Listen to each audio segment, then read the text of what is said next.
Supercalifragilistic.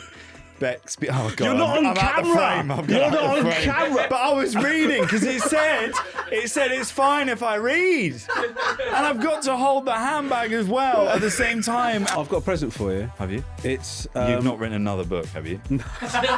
On one occasion, was caught by Dwayne demonstrating a rock bottom on Emily Blunt. I'm not full blown, but I was sort of showing her, and Dad comes out dressed as Captain Hook, and it's full of children.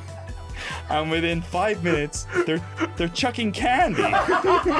You have to put like a cock sock, basically. You have to slip your cock into a sock. Yeah. And they sort of left one laid out on the dressing room table, and I went into my trailer. I was like, okay, and I picked it up. It had a little label inside it, and it said small. And I was like, cut that out. Well, let's just call it here. Let's just call it. I'm not the guy. Hi, I'm Jack Whitehall, actor, comedian, and the forerunner of bringing parents into the scope of entertainment with you as a format. And I am on the Romesh Ranganathan show.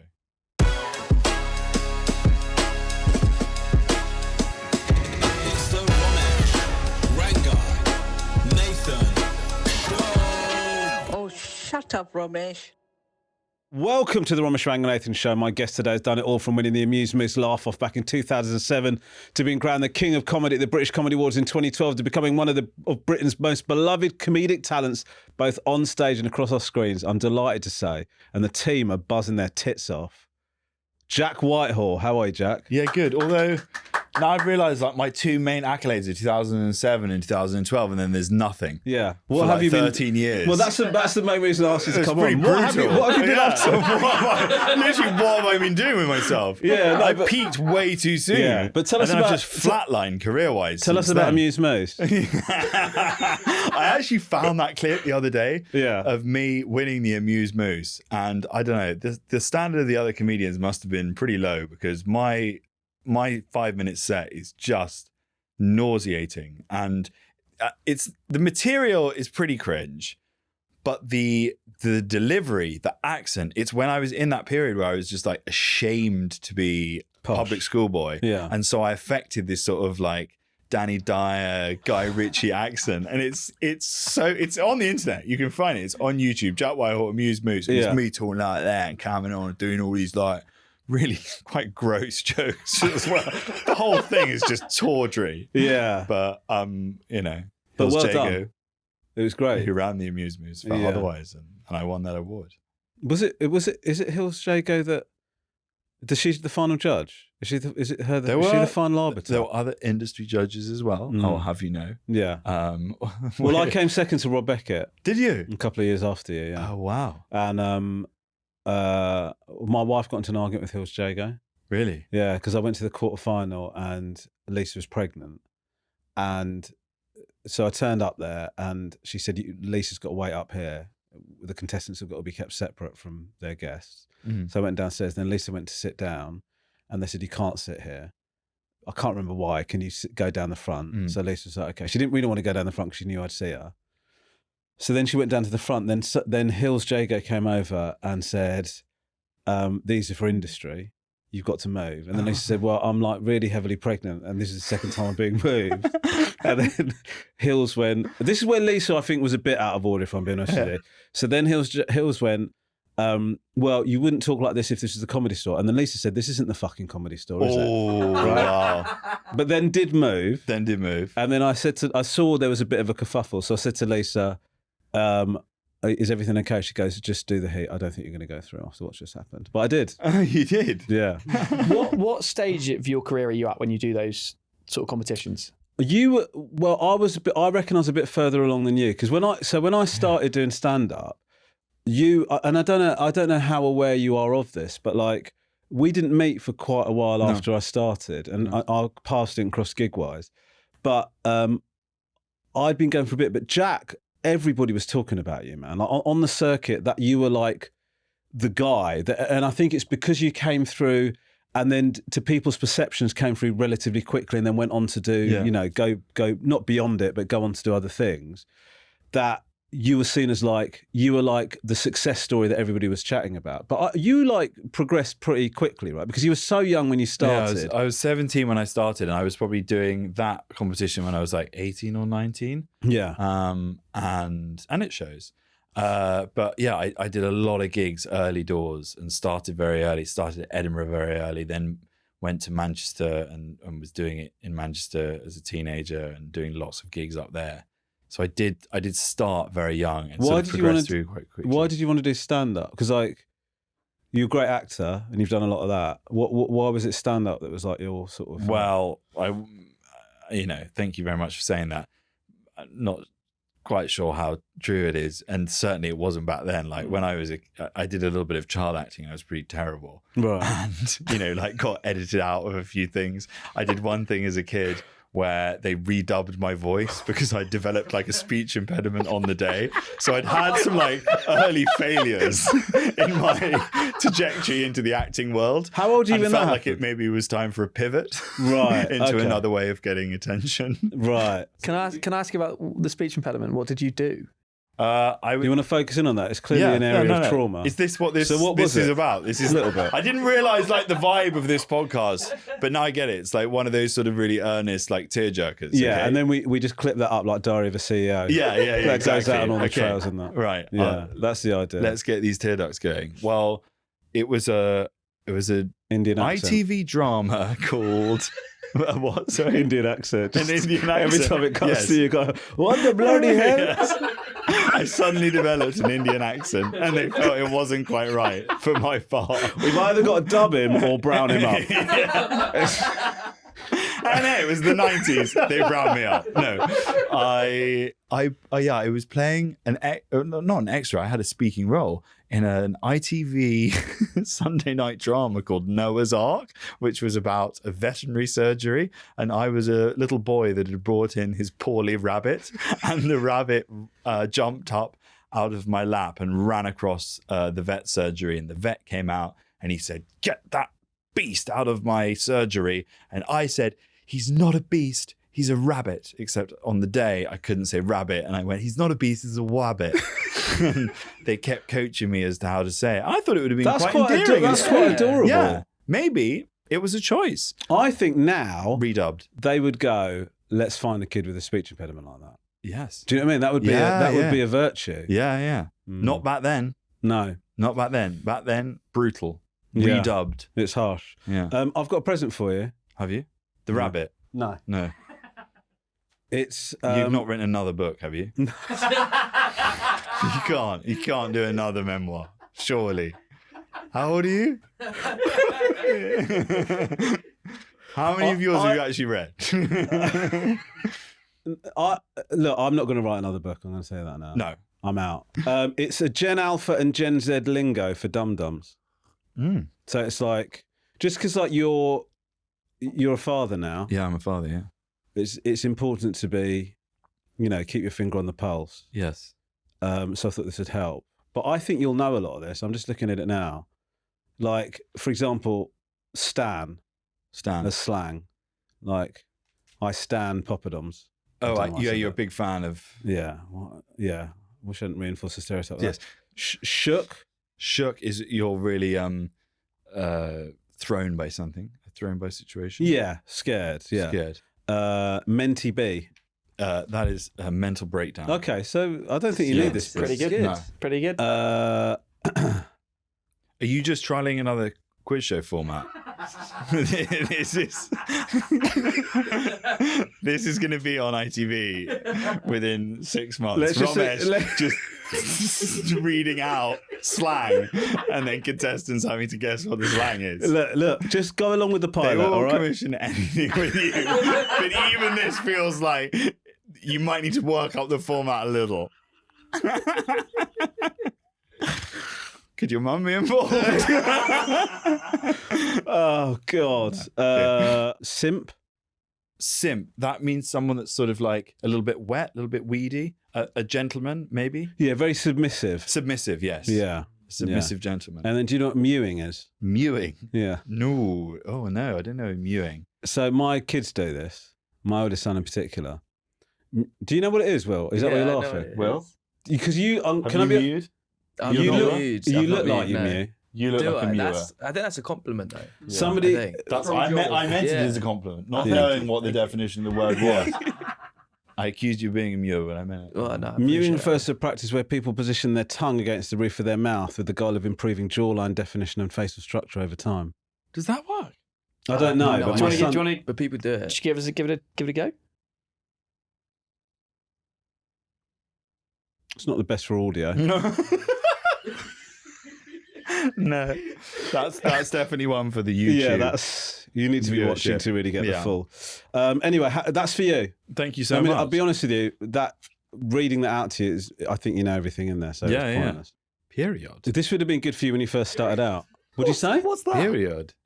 Period is an emphatic way of saying period. Okay.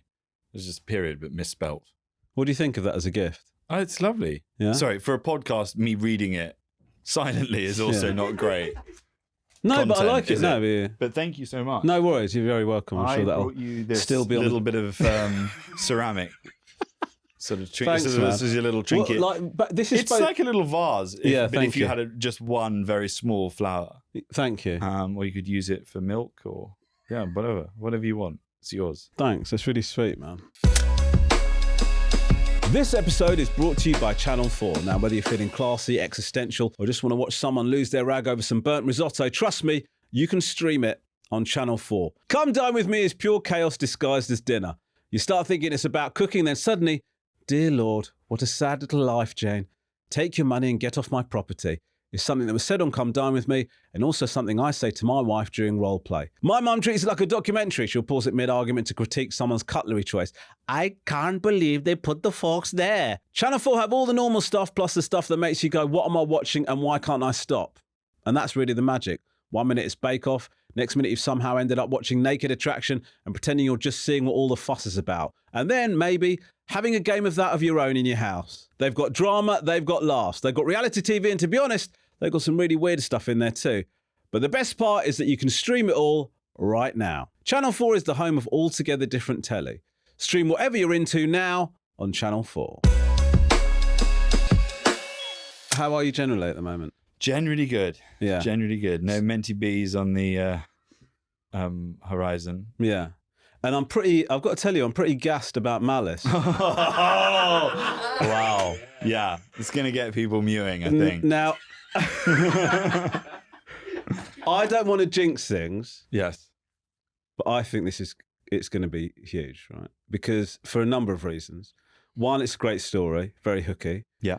I've been told we're not to give away too much about it for people to. Yeah. But the big thing about it is you're playing a very different type of character, aren't you? Yeah. It's I guess it's a bit of a departure for me. It's a psychological thriller, so it's definitely a more dramatic show than anything that I've done before, and the character that I'm playing is quite dark. He's a sort of psychopath that inveigles his way into this rich family's life and starts sort of picking things apart and has a real vendetta against them, and so he does some quite unscrupulous things. And it was really fun to play like a villain. I've never had the opportunity to do that before. I normally play like various shades of idiot. It's a very Fool. different character from like Jungle Cruise, for example. Yeah. And I'm used to doing that. I'm used to like playing the clown and also playing like very incompetent characters. It was quite a challenge to play a character that's like really capable and really slick, and he's a really competent liar, and he's quite malicious and Machiavellian, and it was quite weird. And he had to be quite skilled, and he was meant to be a really good chef, and he was meant to be in shape, and it's so much harder when you're having to do that, because you need to do all of those things and prepare and be quite like meticulous with it. And when you're playing just an idiot, it's a much easier task. Yeah, it is. Yeah, it is. But the two things specifically about it, without giving you any spoilers, are one, I'll just say it involves octopi. Oh yes. But you have to be. I don't think people have ever seen you like it's so different to any, like that moment even is so different to anything will have seen you do ever anywhere else. Yeah. Did you have to like train? I mean, because like comedic stuff, I imagine you're just not turning up, you're prepared, but it's in it's natural to you, right? To be funny. Yeah. Whereas to do that sort of thing, you've not done it, and then you're doing it on a high profile show. Yeah. Did it come to you easily, or did you have to? No, I had to work so much harder, I think, and I'm not naturally someone that's. I find it hard to be like angry on screen. Like I really, I found that like challenging in scenes where I had to like lose my temper or you know lose control and having those like flashes of rage or doing those things that were kind of a bit psychopathic. Like it did definitely take a lot of prep and a lot of you know work with the director and but again like I really enjoyed and like cherished that challenge. And there was lots of moments where, you know, on the surface he's sort of being nice and charming, but there's like a whole inner dialogue that's going on. And, you know, I felt it was kind of really helpful to me to like hold some quite dark thoughts in my head when I was playing those scenes. But it's weird because you're doing all of this and even in all of the prep, like I was watching loads of like really, you know, dark movies and returning to some kind of, I watched Psycho and some a lot of thrillers and some horror movies, and was reading a lot of stuff that was quite like disturbing to try and like prepare for this character that had, you know, a childhood with some kind of like trauma in it, and he was, you know, a very like dark character.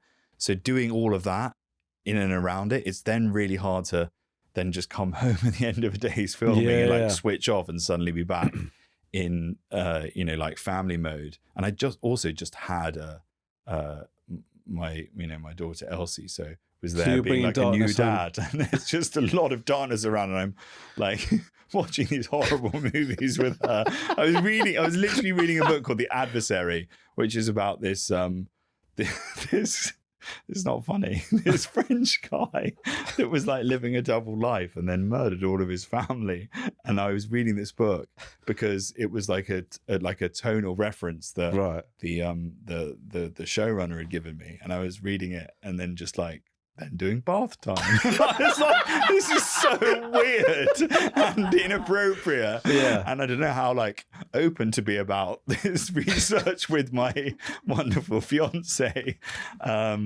It was, that element, it was quite weird. And it was quite like, I did really have to like lean into it and sort of lose myself a little bit in the character, which I've not really had to do before. So then when you're filming it, are you coming home still feeling like that a bit? Yeah, I mean, there was a sequence probably is a bit of a spoiler, but there was a sequence where there's quite a like violent act that occurs and the aftermath of that act, and it was like one of the most intense things that I've ever filmed, and we filmed it over the course of 4 or 5 days, and you're doing that all day from like 8 o'clock in the morning, and then you got to come home and it's, how was your day? And you're like, quite strange. I don't know. I don't really want to like unload it on you, but I definitely now can relate to like hearing actors talk about doing those types of roles and playing those types of parts in films, and it being like quite overwhelming. And I'm glad that I don't have to do that with every show that I do, but I really, really enjoyed like finding another gear and doing something completely different. And I really hope that when people watch it, they're able to sort of suspend their disbelief and kind of forget what they know about me and like. But that's part. I do think that's part of that's going to be part of the appeal of the show, right? Yeah. Because you've never done anything like this, right? Yeah. I think it's going to be really like strange, like shocking, actually, in a good way. Yeah. To see you do that. Yeah. And in a mercenary way, it's great for your career, I think, because if you've played the idiot all this time, suddenly people can see that you can do this. It's pretty cool, right? Yeah. And I hope so. And I've always loved it. And I've loved watching, you know, comedic actors that I love, and I'm sure you know you're the same. And we grew up watching Jim Carrey or Robin Williams and people like that, and then it's amazing watching them suddenly do something completely different. Yeah. And seeing them like, you know, play a part and do something that's like really unexpected. And so I've always like pined for the opportunity to get to do that myself. And then, you know, this came my way, and I was, kind of bit their hand off to get the chance to do it. The problem I find with like acting, and not that I've ever done any acting like that, but it is that when you do stand up, it's like you immediately get a response to how well it's going, right? Yeah, yeah. So, you know, you have an idea, you go on stage that night, and then you see if it's any good, and if it's shit, you know, straight away, and you don't ever do it again. When you're acting, and I've only ever done like sitcom and stuff, you don't get it. You don't really know how good what you're doing is, right? Yeah. And then I'm like such a thirsty prick after you finish a scene, you sort of walk off and you're like, is anybody going to go, bloody hell, that was great? And people don't, because they've got to do the next setup or whatever. Yeah. So you need this validation. It's horrific, man. Because like I'm just a walking ego. Yeah. But to do something like that, were they? Because I imagine you felt like even more out of your comfort zone than you would be on a comedy. Yeah. I imagine you're just thinking, shit, is this what I'm doing okay? Yeah. And I was definitely like very insecure and vulnerable and needy throughout the entire process. Yeah. And to be fair, like the two directors that I got to work with were great, and were very kind of supportive, and I think able to give me a shred of the validation that I needed to make me feel like I wasn't like completely off kilter. But yeah, I find it like with comedy, it's so hard. Like Jungle Cruise, the director Jama Colette Serra, who's amazing and brilliant, and I love him to bits. But he has not got a great monitor face, right? So he because he's very intense, like Catalan, and he's like he's got a million thoughts in his head, and he's looking at everything and thinking about the next scene and the lighting setup and everything. And often like I would see him after I'd like done some take and done a ridiculous pratfall, and he'd look really upset. I'd be like, oh God, it was that bad, was it? And it was fantastic. It was great. I was like, oh, maybe inform your face next time, or just fake laugh. What was it like doing? Like, you're sort of Hollywood now, right? You know, that's fair. Is it like? Are you used to it, or are you? Do you still have to? Because, like, for example, you're with The Rock and Emily Blunt. Yeah, that must be. Even though you've been cast on merit and all of that, it still must be pretty weird, right? Yeah, that one definitely was, because that was like the first time I'd ever been on a kind of a movie of that scale, and that one I was definitely pretty in awe of the situation, and also the people that I was doing it with.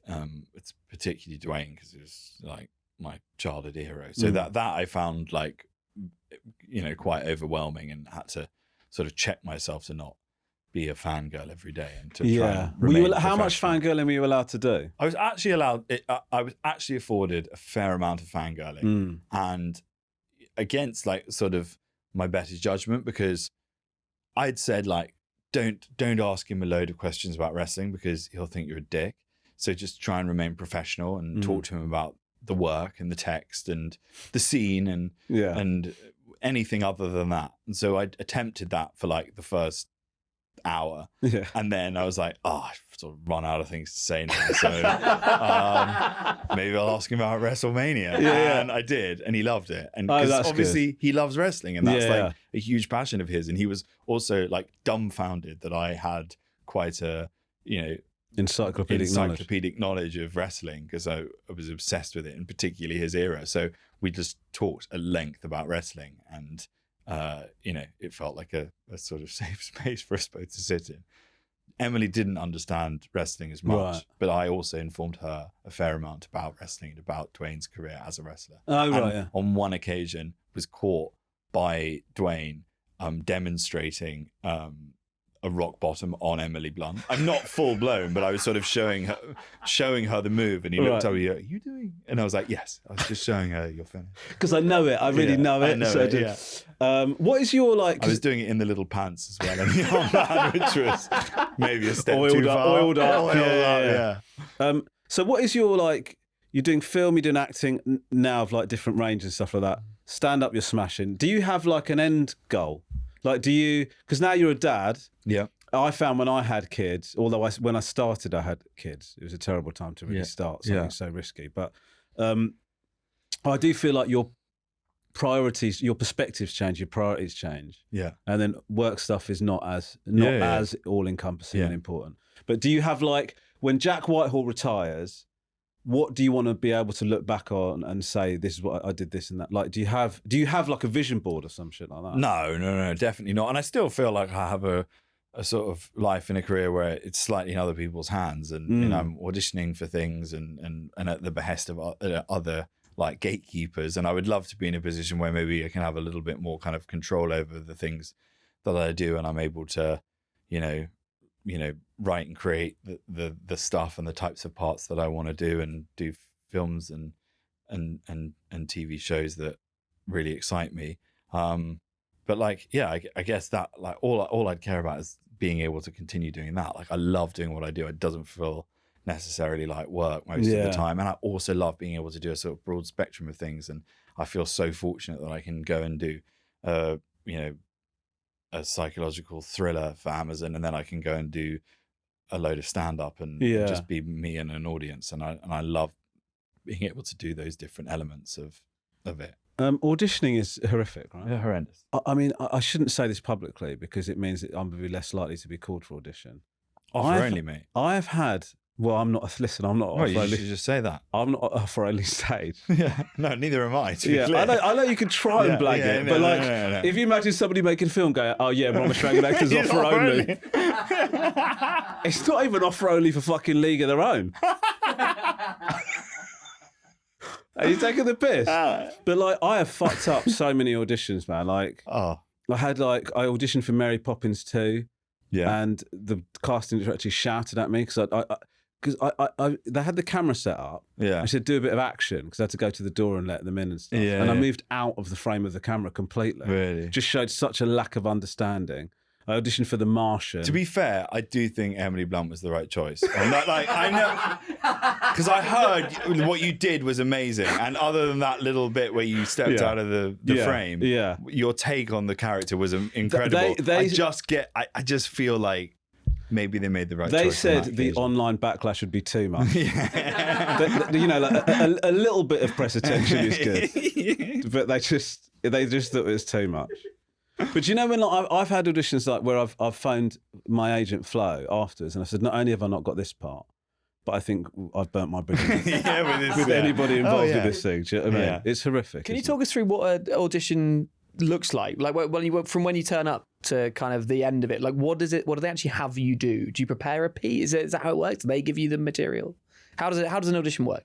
Well, now they've changed it because there was a load of like alterations to sort of what the industry standard was after I think the strikes and stuff, or maybe it wasn't that moment, but there was definitely this sea change where they're like, we need to be like nicer to actors, because it used to be like you'd send them like fucking 15 pages of dialogue and then they'd have to learn it on the day and then go in and audition, and it's so hard, and then you'd never even hear back like or get any feedback from the kind of producers as to whether it was good or not. Yeah, you don't get, like, the weird thing I found is you don't get a no. Yeah. Right. So you just don't hear.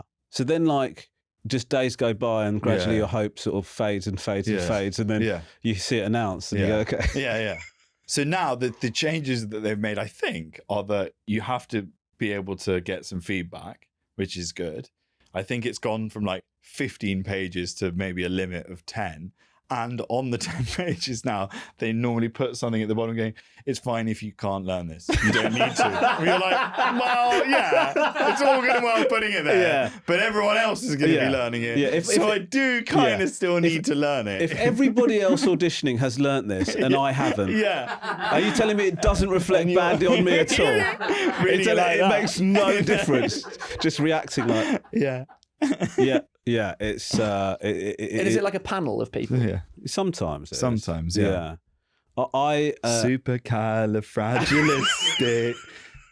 Oh God! You're not on camera. You're not on camera. But I was reading because it said it's fine if I read, and I've got to hold the handbag as well at the same time, and it's hard to stay in frame. I brought my own hat. Yeah.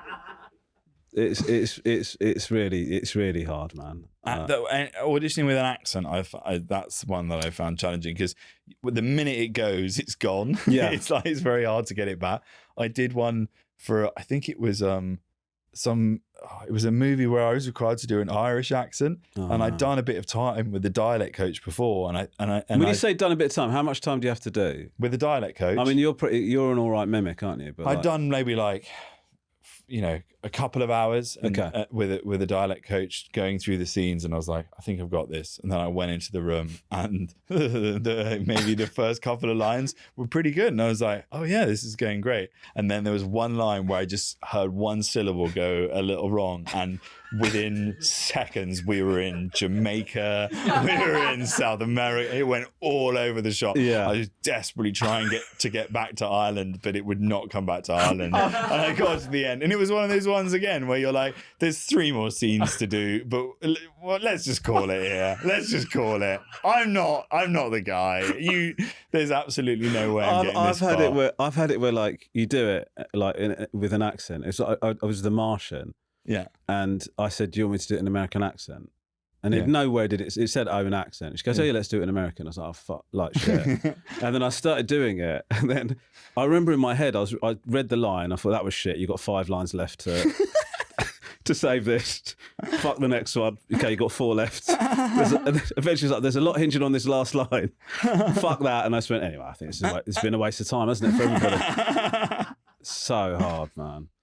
Audition for The Hobbit at the casting director's house. I remember going around to do that, and just before the audition started, he told me that I was the first person in the entire world to audition for any part in this franchise, and then hit like record on the camera, and I was like, so like thrown, and it feels like a lot of pressure now. Yeah. And yeah, I was supposed to, I didn't get an audition. I just had a chat with the director for the last Ghostbusters film. Mm. And he said, it'd be really great to have you in it, and da-da-da. And then he said, let's keep in touch. And then he didn't. And then I got in touch with him a few weeks later, and I said, hey man, just checking. I tried to be breezy. Yeah. But obviously I'm like not breezy. Yeah. It's really fucking, I've told everyone. Yeah. And I go, just checking about the film. And he's went, oh, that character's gone. Take care. Oh. It was bad. Oh my God. The whole character. Yeah, the whole character. Well, I just think like what I was worried about then is then there's a deeper paranoia that what you've done or how you've come across is so bad. Yeah. That not only do they want to recast, you've ruined the character for them. Yeah. Like you've basically scorched killed earth. the character. Scorched earth. Yeah. It's like napalm. Do you know what I mean? I can't. It just smells now, that character. Do you know what I mean? We've got a question from my mum, I believe. My mum's a big fan, Jack. I love your mum. Oh, yeah, I'll ask this afterwards, actually. Let's see what the question is. It'll be something horrible. Hello, Jack. You have such a nice speaking voice. Can you please teach my Romesh to talk nicely? Thank you. Wow. Can I just say, I just want to say something. This has happened a couple of times now. My mum can speak English, but it sounds like she's in a citizenship test or something. Like, it was so broken. Also, yes. And for it to be broken when she's calling you out for needing elocution lessons. I don't want to throw any shade at Shanthi because I love and respect her. Yeah, but what you're saying But is you've really got to nail that. Yeah, she needs to speak English better. That's what you're saying. No, but that's the gist of what you're... I'm literally just saying... No, but I'm taking it from what you're saying is, if you're going to criticise someone's pronunciation, learn the fucking language. That's from Jack Whitehall. Not from me. I did not say that. No, Shanthi, we can work on it. How do you feel about your voice? My voice? Well, you code switched at the beginning of your... I code switched, yeah. And then now you're comfortable, aren't you? In fact, it's like in your stand-up. I think being public school educated and talking how you talk is arguably a disadvantage in a lot of ways. Do you know what I mean? Because being a stand-up is about being like relatable and you're making these observations. And I think that, I imagine it sort of makes it a little bit tougher for you. And also it suggests privilege, right? So then when you walk into any room and start chatting with people, there's immediately like a bit of a barrier, I guess. Do you know what I mean? So how? I mean, obviously you're like super famous now, but when you're coming through, was there a point in which you like, I feel more comfortable with this now? I think so. I think it was the minute that I unlocked that it was like an angle, because I think in the initial stages of me being a stand-up, like talking to that period of like the Amused Moose and me talking like a Cockney, like then my angle, my voice, my USP was just that I was young, and I remember that being the angle of all of my jokes, and you know, the jumping off point. And you know, someone said to me, I was like, you do realize that will end at some point. Like, you can't just rely on that being your gimmick forever. I was like, oh God, yes, you're right. Like, that will eventually dry up. So I was like, I feel like I need, you know, another angle, and need to find out like what my comic voice is. And then I sort of gradually, I think, became a little closer to how I am in real life. And then if anything, sort of pushed it further, because I was like, I think the only way of, you know, dealing with that is sort of tackling it head on and almost playing it up, and owning the fact that, you know, I have a sort of, you know, this higher status over the audience, and sending it up and being like, oh, well, I'll play up to being privileged and make a fool of myself, and use it as a sort of funny conceit that I'm this sort of like ludicrously unrelatable, slightly like hoity-toity character on stage. So it's like a heightened version of my personality, but I was like, oh, that can be a funny angle, and that can, all of my jokes can sort of be imbued with that, and it felt like it was a sort of a funny comic motor for me as a stand-up. Was it like difficult because, without getting too like heavy about it or whatever, but was it difficult because like when you started, you're a young posh kid who's like absolutely smashing it in stand-up? On paper, you should be a prick, really. Do you know what I mean? And and so then, whenever you meet somebody, you're introduced to somebody, you meet other comics. Have you heard about Jack Whitehall? Blah blah blah. You've slightly got to break through that that thing. Was that? Were you conscious of that at the time? Yeah, definitely. And I was like, I do remember being very conscious. I probably still am a little bit of being like, that will be most other comedians' perception of me. So like, make sure when you're in a dressing room that you give them no opportunity to think you're an asshole.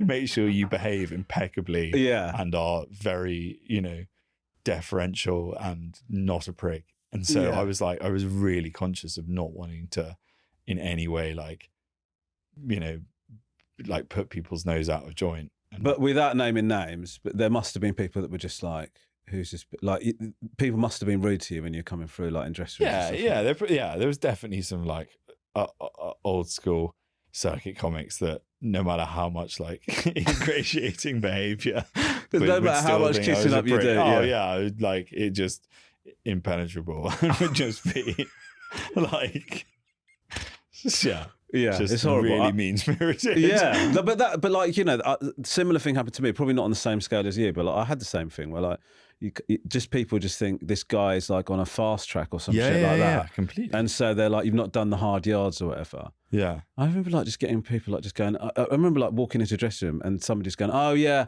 it's one of these guys just passing through, aren't you? Just passing through. Yeah. All of that. I used to get that all the time. Yeah. And then what do they mean? What do they mean when they say that?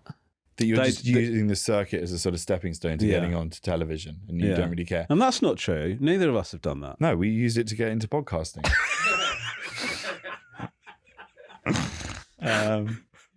But you do sort of like, I think the only way you can sort of get respect from comedians like that is you just got to like get enough like miles on the clock. I know. You have to do enough gigs. But I feel like both of us did a lot of gigs and a lot of shows and died on our ass, and you have to have that experience, you know, and it's useful. It's great. It does sort of like, I don't know, make you feel worthy as a comedian. Yeah, definitely. Like really what I found was like, one, you want to work your ass off at becoming a great stand, like, you know, that thing of like, and listen, I'm nowhere near as good a stand-up as I want to be, but you'd be working your ass off to try and get as good as you possibly can. Then if you haven't experienced like that, you go, I really want to rip this gig. But then the other side of it is like, when I started doing a little bit of like, when you start doing a little bit of telly or whatever, then when you go and drop in on a gig, all the other comics are like, or some of the other comics will be like, let's see if this guy is any good. And then if you do new material and die on your ass, I remember you used to walk out and I go, I mean, the story from tonight is Romesh's shit. Yeah. That's going to be the Yeah. enduring memory from this Yeah. evening. Do you know what I mean? Yeah, And yeah. that's like, it's a bit mad. But I mean, can we talk about League of Their Own, which is obviously done now? Yeah. Yeah, You sad, finished isn't it off. Yeah, it's like they asked me to host, and they said, we feel like it's on its way out, but we need somebody to be the figurehead of really driving it into the ground. And they allowed me to do that. You know, it's really good. You, James and Freddie managed to sort of jump off at the right time. You've been eulogised as the elites of League of Their Own, and there's people like myself, Jill Scott, Michael Richards, and Sandy Jamie. Sandy Jamie. But at least Jamie's got some legacy from being there from the very beginning. Yeah. Do you know what I mean? I've never actually said this to you because I think whenever we were doing League of Their Own, we were like, We did it. There was a little bit of crossover. yeah, there right? was a bit of crossover, Yeah. and but it was a horrific experience. Not horrific. That's such an exaggeration. It was an amazing experience. But the biggest challenge was following you on that show because I sort of went on as a regular after you, Yeah. and you were so beloved. And I'll tell you this now, genuinely, when I first came on as a guest, like obviously I knew what your stuff, but I'd never watched you gig live, and I'd never been in a room where you were doing your thing, and like you were so good at that show, man. Like it was amazing to watch. Like it was incredible. Like, and I do think personally, I think that's maybe up there with the most difficult panel show to kind of land. I think it's like as a guest going on there, it's hard. But that show, I loved it so much, and you know, you found it when you did it. It's like the reason that show was so good is because it was the dynamic of the people that were on it, and once I realised that, and I realised it's not about like working out what the joke is to do with the question that I've been asked or the topic that we're doing. It's more the joke about Freddie or Jamie or James and this dynamic and this sitcom, because it was almost like a sitcom. Yeah. It's like the minute I realised that, I was like, oh yeah, this it's is so what much this show easier, is. so much better. Yeah. Yeah, and like you're brilliant at it as well. Like I see the way you have that dynamic with Jamie on the show, and me. It's like it's great because it's like it's that chemistry, and it's so.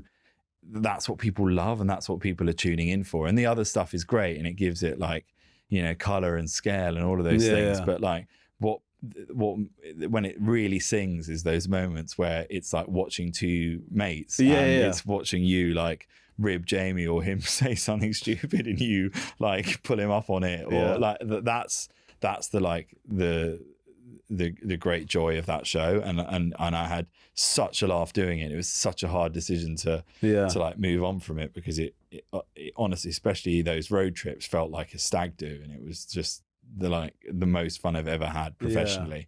Even that one we did in the UK, when we were in the woods and we did the it training. was hilarious with that SAS guy. The SAS stuff so was funny, insane. taking it so seriously. And then when we had the bag shoved over our head, and they came to rescue us, and they were like hugging me, and they just left you there with the bag on your head. You're like, mate, I'm here. Hello. It's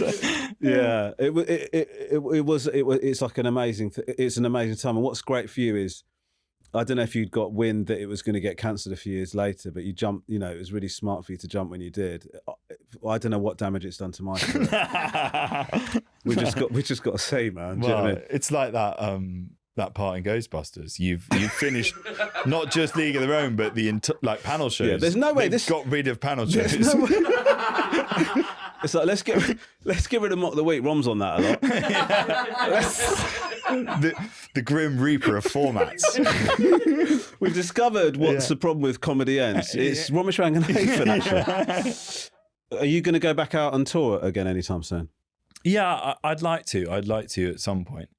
I think it's so important to kind of have enough time off in between the tours as well, because I'm always like slightly itching to get back on stage and to get back out on tour. And I nearly went on tour this year, but I was just like, I haven't got enough. I've got enough material, but it's not there yet. Yeah. And so I think I'm going to take a little bit more time to sort of gig and to write and probably go on tour a little bit later on down the line. What's your attitude towards doing stuff about being a parent? Because I've done a lot of that, Yeah. And I actually went for a period of deep paranoia Yeah. where like I'd been quite harsh about my children. Yes. And then I was like, oh shit, they're gonna get to a stage where they see this. Yeah. And then their mates are gonna like, Yeah. what if their mates go, well, it happened to me. I talked about it on stage once. Like I talked about my first kid being amazing and the second kid being like a little shit.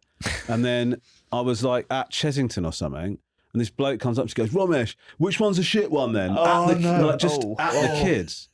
And I'm just Wow. like, what the fuck? Yeah. Like, do you know what I mean? Him. Yeah. But in all seriousness, I did start to get a bit worried. And I went for a period in between doing the stuff and them getting to an age where they'd watch it. Yeah. There were times when I was like, what have I done? They haven't chosen to be spoken about. Do you know what I mean? So this is a bit like, and then it turns out they love it. I mean, they're like totally fine with it. You know, they're like, are you going to do more stuff about how much of a little shit? You know, like they do actually like it. But I feel like I got lucky. But do you have is it anything goes for you stand-up wise, do you think? No, I think I'm definitely someone that asks for forgiveness, not permission. So, I mean, well, no, to an extent. Like, I'll always get like Roxy's approval if I'm doing material about her. But I'll always what's she like about it? She's pretty good. Right. She's pretty good. Although there have been moments where she's used her power of veto. Oh, really? But I you know, and also historically, I've had a couple of moments where I've asked her about a joke and said, "Can I do this?" And then I've gone and done it, and it hasn't worked. And I've like, that is a complete waste of an argument. Like, I definitely should have road tested that at least the once to see whether it worked as a concept. And I've literally I'm sleeping on the sofa for a joke that I will never say out loud again. And I'm like, I'll learn from that moment. So I'll always try it once. And so Roxy's pretty good with it. But then with Elsie's arrival, I was like, I definitely do feel a sort of like a pang of guilt when a thought or a joke comes into my head. And you know, once Rox was pregnant, I was like, oh, this is going to be great because it is going to be this whole this whole wealth of material. Yeah, your wealth of material, exactly. But I was like, I guess I'm going to have to sort of wait until the moment's right and see how I feel about it when I do it on stage. And, you know, maybe I'll wait a couple of years until she's a little bit older or she starts talking, and then, you know, at least it maybe feels a little bit fairer and I'm just, you know, regurgitating some funny things that she said. Yeah. That's how I thought it would go. In my tour that I did last, so Roxy sort of got pregnant during the tour. Within, I mean, maybe she was 4 months pregnant and we'd announced it. We just announced it, or we hadn't announced it, like the Sun had found out and we'd been forced to announce it. So it was sort of out there in the public domain.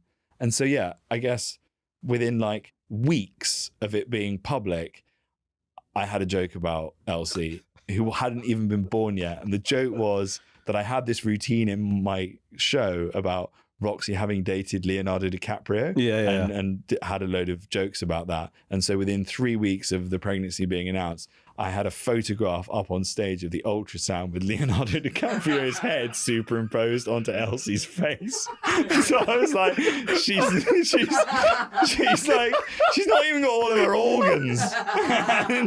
And she's being used as a punchline. And at that point I was like, yeah, maybe I'm a bad person.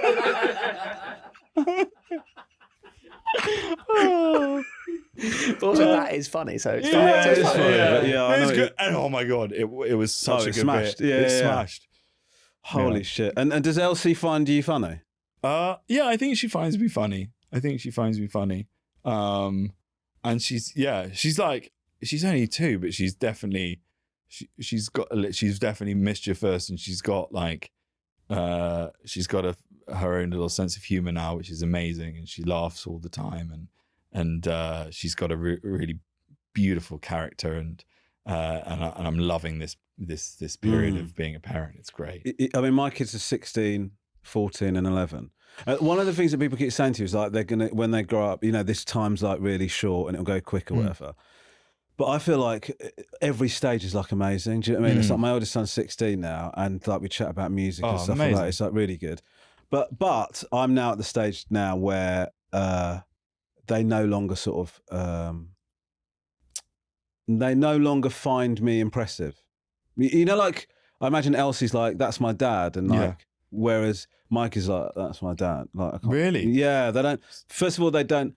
One of my kids said to me, do you know that stand-up's dead? My oldest son said to me, not that long ago. He said, do you know stand-up's dead? And I said, what do you mean? He goes, no, but like, there's not a future in stand-up. And he said, can you just shut up and watch the rest of this special? I asked for your feedback at the end. And maybe like, we could lose this joke here. Or maybe we could get into it a little bit quicker. And that's another thing. You kill the character in Ghostbusters, you kill panel shows, and now stand-up is also in the grave. Dad, you need to stop. This is a horrible realisation. No, but you're just going like, he just said to me, nobody wants to hear somebody going, I think this, and have you noticed that? But don't you think like your kids are at the age where it wouldn't be cool for them to be a bit, you know, if they were like fans? I read somewhere that like there's something in the development of a child that they have to have this like period of not repulsion, but like there has to be a bit of kick against what your parents are doing. So I guess it's part. I mean, I mean, like my oldest is 16, as I said, and he's never been like rude or anything like that. But they don't think I'm cool. They don't think it's cool what I do, and they don't think I'm cool. Do you know what I mean? Yeah. But it's better that, right, that he's saying stand-up's dead rather than going, oh my God, have you seen James Acaster's new special? Or oh my God, this Catherine Ryan show is unbelievable. Yeah. And it's just I don't want that. other stand-ups. Yeah. I think that would be worse. I think it's better that he's just like written off the entire genre. No, you're right. So I hadn't found that silver lining. Yeah. Although Have you seen Rob Beckett's solo work? It's so good, Dad. At that point, you're like, right, boarding school. Yeah. You know, I do a show with him. Yeah, I watched that, but I don't like it as much. Yeah. I feel like you take You the edge bring off him down a bit. Yeah, it's funny as solo. Yeah. Although he does watch Taskmaster, and he didn't really enjoy my work on that. So anyway, this has become like a therapy session. Yeah. The point is, I hope Elsie doesn't disrespect you in that way that much. No. I'm building up showing her Clifford the Big Red Dog. I'm excited about that. Oh my God, that would be amazing. Yeah. She watches the cartoon at the moment and she really likes that. Does she have any awareness of your connection with Clifford the Big Red Dog? No, because she's never seen that movie. But like that, I'm kind of That's excited going to be amazing. Yeah.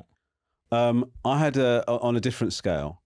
I played the magic mirror in the Panto at the Horth in Crawley. When did you do that? About 3-4 years. I'm surprised you didn't know. No. Yes, sorry. No, if you're going to come on somebody's podcast, do a little bit of research. I'm so sorry. I'm so sorry. Anyway, that was the time we were going to Panto all the time. So I just had to film it once, and then they like play it. You know how recording works. I don't know to. Wait, you did one night of a Panto? No, I was on it every night. But they'd recorded it, and the mirror drops down, and then it's like, oh, I'm the magic mirror. Oh, sorry. Okay, right. So that's probably why I hadn't heard about it. But it's just a one-off. Yeah. Anyway, we took the kids there, and it's going to be like a big surprise. I was like, Lisa, this is going to be so mad when the magic mirror drops down. Yeah. And so watching the Panto, I'm getting all excited. The magic mirror drops down, I appear, and then one of the kids goes, "Oh, it's you." I was like, this is what I've been waiting months for. Yeah. It was so sick. That'd be amazing, though. One of my favourite stories, a friend of mine is this guy in America called Max Winkler, and he's a very successful director. And his father is Henry Winkler, the Fonz. And he told me this brilliant story where he said that he was like, Dad had been out of work for, a while, and it was before he'd done Barry and had that sort of resurgence. Oh, yeah. And he said he couldn't get arrested. And then out of the blue, he gets this call from his agent, and they say, we want you to go and do a play in the West End in London. And Dad told us, we're like, oh my God, you've got to do that. That's amazing, Dad. That's in London's West End, and you're going to be doing a play. And we were so excited for him. And he went over and he did rehearsals. And then he was like, we all went there as a family, and we arrived at, I think it was Wimbledon Theatre, and we went in to the auditorium, and I was expecting it to be like, Arthur Miller. And Dad comes out dressed as Captain Hook, and it's full of children. And within 5 minutes, they're chucking candy. And they're booing and hissing him. It was the most surreal experience of my life. And he hadn't told his son that it was Panto. And so his son thought that it was going to be like Ibsen. Because they have no concept of what pantomime is. Because like, they don't have it there. If you come into it, because like it is like, I'm a big fan of Panto and long may it continue. I love Panto. But if you don't grow up with it, the idea of showing it to somebody brand new, just go, what the fuck is this? Do you know what I mean? It's also mental to me that it doesn't work in America because it's big, it's brash, it's loud, it's kind of camp and dumb and sin. Feels like all of the things that American culture has embraced. It's like, you know. I don't know. Theatre for dummies. It really does feel like America would grab hold of that with two hands and devour it. And it doesn't Have they exist. ever tried it? Do you know? I don't know.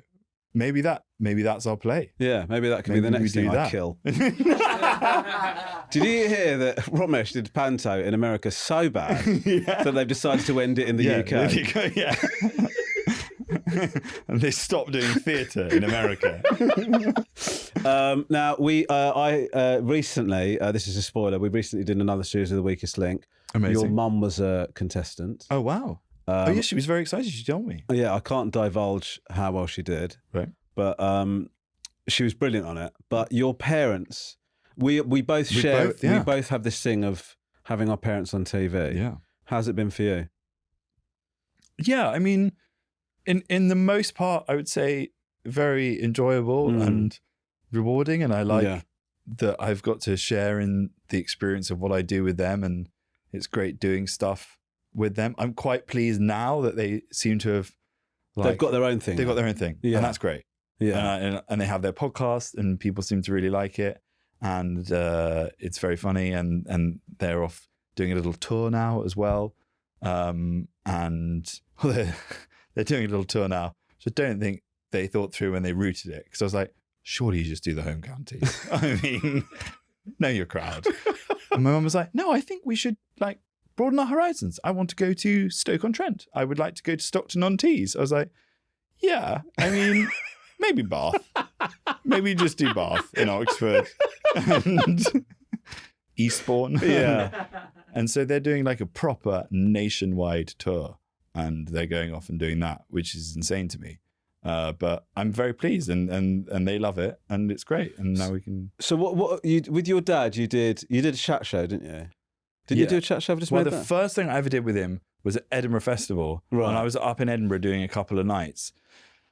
And my friend who sort of produced and directed my shows back then went, you talk about your dad so much on stage. And I was like, I don't think I can do any more material about him because I've sort of exhausted that. He went, why don't you just get him up on stage and you do a chat show, Best of the Fringe, and then you just have him up there and he'll be like Madge on the Dame Edna show. He'll be a sort of prop that he'll sit there looking grumpy and you can interview people and it'll be a funny sort of joke.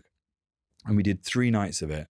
And he obviously didn't sit there in silence. He sort of interjected and undermined me and was much funnier than me and just generally took control of the whole endeavor. And then off the basis of that, someone was there and said, oh, would you like to do this on the BBC? So then we did a chat show. Yeah. And then from that chat show, Netflix went, well, why don't you do this format where you kind of travel around the world and do that. So then it was, like 10 years of doing a double act with him. That's amazing, man. I mean, every time I do a show with my mum now, I get told, do you know that Jack Whitehall does this? Yeah. And I go, yeah, but his dad is not a Sri Lankan woman. Do you get... It is different, tonally. Yeah, totally. I mean, as you know, Jack, she can't speak the fucking language. I feel so bad about that. That's not what I was saying. I was literally... No, you were implying it. You said it. Yeah. And then I just sort of elaborated on the point that you had actually, made. I've got to say, if you don't mind me saying, it's the most animated you've been in the conversation up to that point. Right, it's like finally clamping down. No. And also, when you do the edit, you have to keep in Romesh's point. Otherwise, I am going to look like... Yeah, but we won't be able to put all that in the clip, in the trailer. Right, okay. Do you get a lot of... I get this endlessly whenever I walk down the street, people going, where's your dad? Your Yeah, dad's yeah. funnier than you. Yeah. And also my mum will sometimes get comments online and then she'll relay them to me without any thought for what it does to my self-esteem. Yeah. So she'll go to me, I got a message today saying that I'm just naturally funny, whereas you have to you have to write and prepare. So I don't know, it's just something. Yeah. Do you know what I mean? Stuff like that. I always said to you, like, what we should have done is just send them off together. I know. That would have been the show. It would have been really It could have been like Idiot Abroad, like me and you just in a room, and then we go, right, Michael, Shanthi, meet each other. Here are 2 tickets, off you go. It would have been great. It would be amazing. But the one thing I find is that I get very nervous on behalf of my mum, like on camera stuff like that, because my mum, I would say my mum, listen, it's not a horrible thing to say. She benefits from an edit, you know? Oh my God. Likewise, my dad. Right. Yeah. And so you're like, putting them into that world, I feel a bit protective and it feels a bit weird, doesn't it? Yeah. Do you know what I mean? Definitely. Like they have to be looked after. And my mum pretends she's not been briefed. You know, she insists, you know, she's just she's quite show busy. Do you know what I mean? I think it's stressful. There's lots of benefits, but it is quite stressful. You can though also, and I'm sure you've abused this, hide behind diva behaviour. Oh, what? You just Because say they're that's what older. my mum wants. This is my mum. It's Yeah, my dad. she's My poor frail. old dad. Yeah. He's 85. I think we need to wrap a couple of hours early. Yes. You do parent hours. It's the best thing ever. And then you go back to doing a normal show and you're like, oh, it's not like that. Yeah. But like my dad, he'd be like, right, we'll start at 10. We'll finish at 12:30 on the dot. And then there'll be an hour and a half for lunch. There will have to be wine at lunch and we'll have to eat in a proper restaurant and it'll be good food. And I'm like, oh God, you're so, what are you like with your demands? And I'm like, yeah, great. And then we'll be finished by 4 and in the bar, and then there'll have to be a nice dinner. And then it'll be, and it like the nicest shooting schedule ever. And you could just hide behind it being, because it's, you know, we're looking after this poor little old man. That's so good. Right, I've got a little game for you. Yeah. This is called Misquoted. Misquoted. Yeah. I'm going to read some quotes, Yeah. and you've got to tell me if you said this or not. Oh, I quite like that. I like Yeah? that. Do you like it? Yeah, It's that's like good. we're trying to get a feature away because, Yeah. let's be honest with you, the podcast world's quite homogenous. Yes, We're trying to give this a hook. I like it. Hasn't really got one.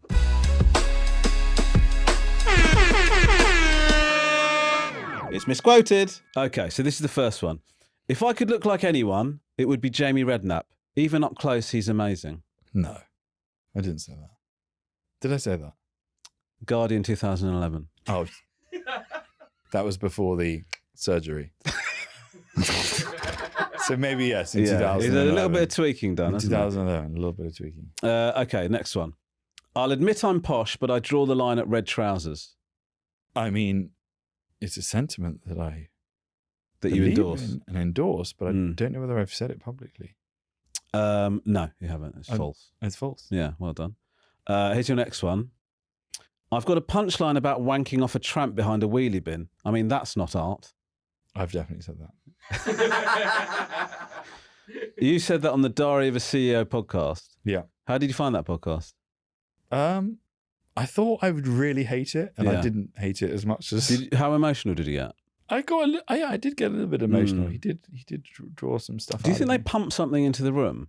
Yeah, I don't know, mate. Yeah. Because I was like, you ain't gonna get shit. Did you? Yeah, I did it, and Did you? I did get a bit like, Yeah. and then he's just sat there, kind of, just looking, and then he does something with his eyes, and you go, oh my God, I felt a bit of a quiver there. Yeah, I do. Yeah, it's so weird. In fact, in the one I did as well, he did at one point get out a book and just start saying slang words at me and asked me if I knew what they meant. And we went through it, and at the end he was like, "That we're definitely not doing that." Well, let me tell you something. It'll definitely make it into this one. Whenever I try to look sexy in photos, I just end up looking like I've lost my inhaler. No, I don't think I said that. No, you didn't say that. That's a good line though. I might take that. I thought I might get a slightly easier time from the audience at a comedy club in Oldham if I didn't sound like one of the Conservative Party. I could have said that. He did say that in 2021 in an interview with The Independent. Yeah. I don't mind them coming over, but learn to speak English properly.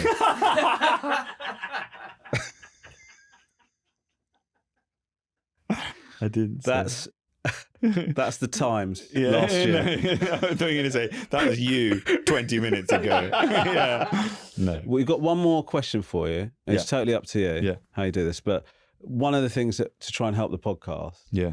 is to like get an exclusive or you know, something you've never, you know, something that could potentially go viral. Yes. Have you got anything in mind?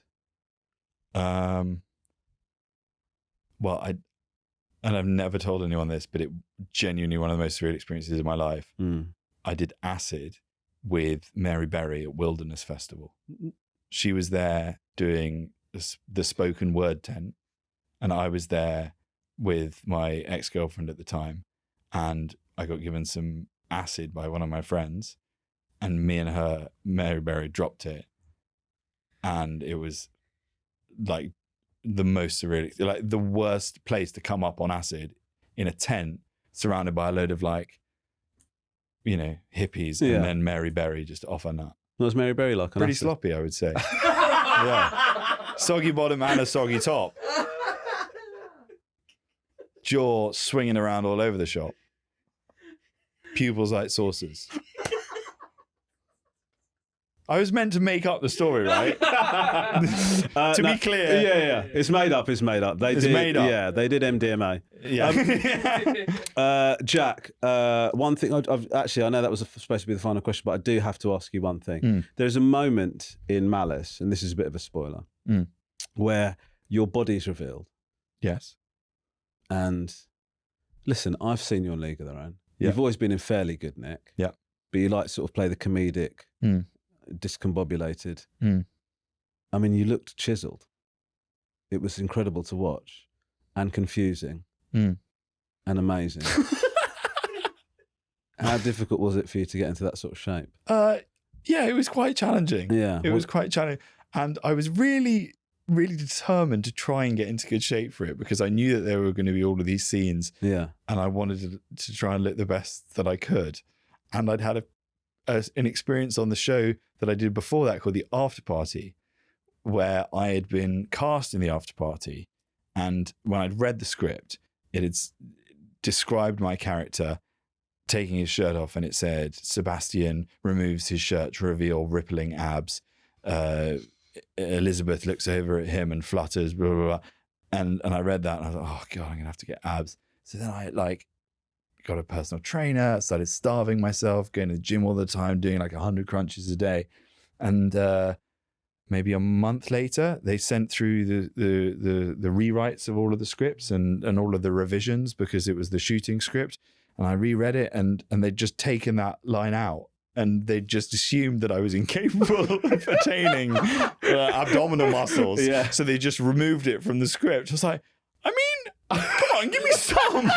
I mean, really trying my hardest here. And then it got to the day, and the scene that was there in the script, having like really like put a shift into trying to get in shape. To be clear, I hadn't got the rippling abs. I mean, there was like, you could see just like the beginnings of an ab, and with like the light like right up there, like shone down. If I tensed for the whole scene, it might look like I had abs.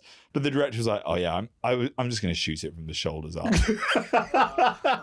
It was the same job where I had to stand naked in one of the scenes, and they put a posing pouch in my dressing room before, because you have to put like a cock sock, basically. You have to slip your cock into a sock. Yeah. And they sort of left one like laid out on the dressing room table, and I went into my trailer. I was like, okay, and I picked it up. It had a little label inside it, and it said small. And I was like, cut that out. I mean, surely that is a label that you trim. It did. It said small. Like, way to make a guy feel even more self-conscious before he has to do a scene like that. I would think they'd like generate a label saying specially ordered, extra massive, extra large. Jack Whale, thank you so much for joining us on the Romesh Ranganathan show. Thank you so much. Great work. That's the image that we'll leave everyone with. If you've enjoyed this episode of the Romesh Ranganathan show, make sure you follow wherever you get your podcasts: Apple, Spotify, YouTube, all the big ones, and you can enjoy more great content like this. And in fact, I'll go further to say, even if you didn't enjoy this episode, just follow anyway for shits and giggles. And on the Thursday episode, we're going to be taking questions from viewers and listeners. Oh. So that's exciting, isn't it? It's interesting. Yeah. And if you've got an interesting story or a question for my mum and I, or even like a family dilemma you'd like us to help you with, please do get in touch via our email address, podcast@rangabee.com, or You can voice note or text on this number, 07731 62 33 55. I'm Romesh Ranganathan, and this has been the Romesh Ranganathan Show. What a narcissist. See you next time. Oh, shut up, Romesh.